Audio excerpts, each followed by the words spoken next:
Assalamualaikum warahmatullahi wabarakatuh. Selamat siang semuanya. Di sini kami akan mengajukan proposal rencana kegiatan yang berjudul Masih Ada Masyarakat yang Tidak Hafal Pancasila di tahun 2024. Dengan saya sendiri sebagai ketua dari kelompok 1 Muhammad Kemal Nugroho dan Tri Wulandari sebagai sekretaris. Diajukan sebagai tugas mata kuliah wajib kurikulum Pancasila dengan dosen pengampu Bapak Fatahillah Sarjana Hukum Magister Pendidikan. Tim pengusul kami yaitu dari kelompok 1 dengan anggota yang pertama yaitu Largo Pranata dengan NIM 104, yang kedua Fadilah Cikal Pratiwi dengan NIM 114, yang ketiga Sobri Kalindra dengan NIM 123, yang keempat Destiawati dengan NIM 126, yang kelima Osti Nujula Pakiana Amanda dengan NIM 136 dan Yunita Sari dengan NIM 141. Dan yang selanjutnya akan disampaikan oleh rekan saya. Latar belakang kelompok kami akan membahas rendahnya pemahaman Pancasila di masyarakat. Sebagai dasar negara Indonesia, Pancasila memiliki peran penting dalam kehidupan berbangsa dan bernegara. Namun pemahaman dan hafalan Pancasila di kalangan masyarakat, terutama remaja dan dewasa, semakin menurun. Fenomena ini mengkhawatirkan karena ketidaktahuan terhadap Pancasila dapat melemahkan jati diri nasional dan nilai-nilai kebangsaan serta memudahkan pengaruh budaya asing yang tidak selalu sejalan dengan nilai-nilai luhur bangsa. Pemahaman yang kuat terhadap Pancasila diperlukan untuk menjaga kesatuan dan memfilter pengaruh luar yang sesuai dengan identitas bangsa. Rendahnya pemahaman ini juga bisa mengikis toleransi persatuan dan gotong royong yang menjadi ciri khas Indonesia. Pemahaman ini bertujuan untuk mencari penyebab utama dan dampak dari rendahnya pemahaman Pancasila serta merumuskan langkah-langkah untuk meningkatkan kesadaran masyarakat.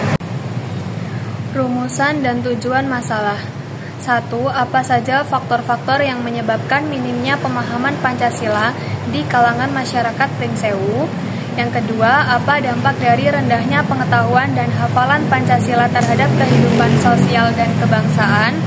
Yang ketiga, bagaimana upaya yang dapat dilakukan untuk meningkatkan pemahaman dan hafalan Pancasila di kalangan masyarakat Pringsewu?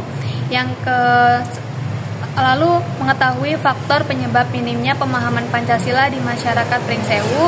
Yang kedua ada mengetahui dampak rendahnya pengetahuan dan hafalan Pancasila terhadap kehidupan sosial. Yang ketiga mengidentifikasi upaya untuk meningkatkan pemahaman dan hafalan Pancasila di masyarakat Pringsewu. Sumber berita, kami mengkaji permasalahan ini dari beberapa sumber, yaitu dari media cetak dan dari media sosial. Saya akan melanjutkan tentang tinjauan teori. Yang pertama, teori pendidikan karakter. Teori ini berfokus pada pembentukan karakter individu melalui pendidikan yang berorientasi pada nilai-nilai moral dan etika. Yang kedua, teori pembudayaan Pancasila. Teori ini mengacu pada proses integrasi nilai-nilai Pancasila dalam kehidupan sehari-hari masyarakat Indonesia. Pemberdayaan Pancasila mencakup usaha untuk menjadikan Pancasila sebagai panduan dalam berpikir, bertindak, dan berinteraksi dalam masyarakat. Yang ketiga, teori sosialisasi politik, yaitu teori ini berfokus pada bagaimana nilai-nilai politik seperti Pancasila disosialisasikan kepada anggota masyarakat melalui bagaimana lembaga sosial seperti keluarga, sekolah, media, dan organisasi masyarakat. Yang keempat, teori identitas nasional. Teori ini membahas hubungan antara individu dengan negara serta bagaimana identitas nasional dibentuk dan diperkuat melalui simbol-simbol negara, sejarah, dan nilai-nilai dasar seperti Pancasila. Yang kelima, teori komunikasi massa dan pengaruh media. Teori ini membahas tentang bagaimana media massa dapat mempengaruhi opini publik dan pembentukan sikap masyarakat terhadap isu-isu tertentu termasuk ideologi negara seperti Pancasila. Yang keenam, teori kognitif dan pembelajaran sosial. Teori ini berfokus pada bagaimana individu memperoleh, mengolah, dan menerapkan pengetahuan dan nilai-nilai dalam kehidupannya. Selanjutnya, metode pengkajian. Subjek pengkajian kegiatan ini membahas singkat, hafalan, dan pemahaman masyarakat Pringsewu terhadap Pancasila, fokus pada penyebab, dampak, dan upaya peningkatannya. Juga akan dieksplorasi peran pemerintah dan tokoh masyarakat dalam sosialisasi nilai-nilai Pancasila dengan peserta dari berbagai kelompok usia di Pringsewu.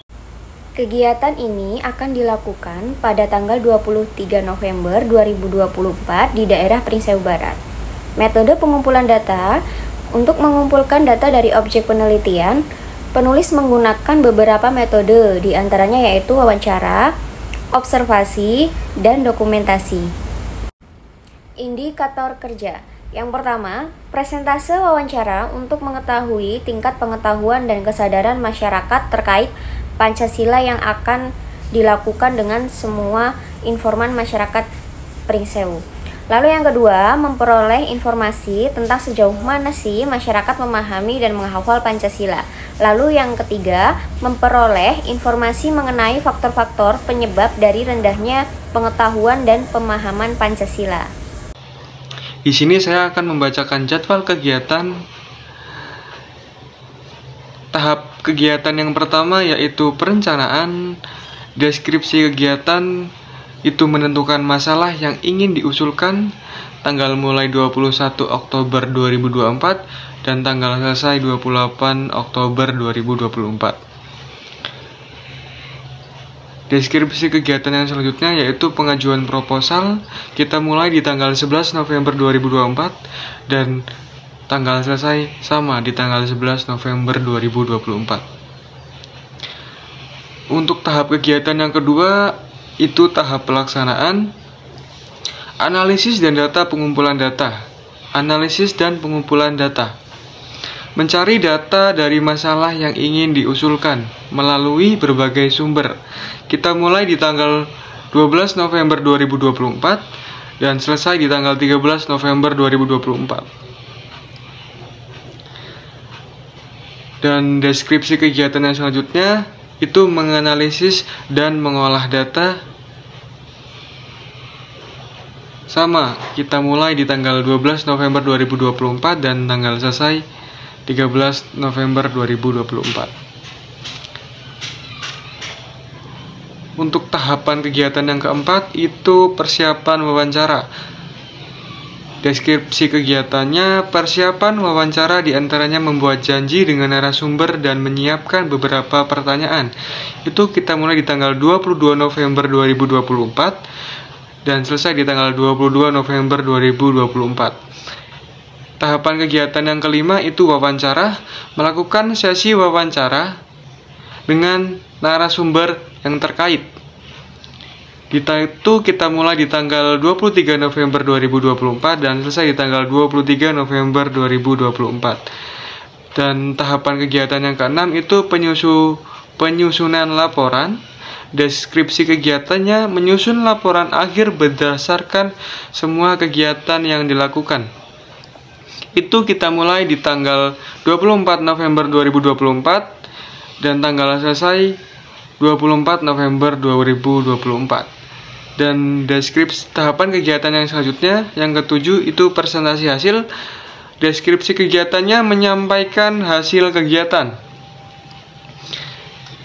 Kita mulai di tanggal 11 November 2024 dan selesai di tanggal 11 November 2024. Rencana anggaran belanja kegiatan. Yang pertama itu ada item kegiatan, perizinan dan administrasi. Rincian pengeluaran itu untuk pengurusan izin dokumen.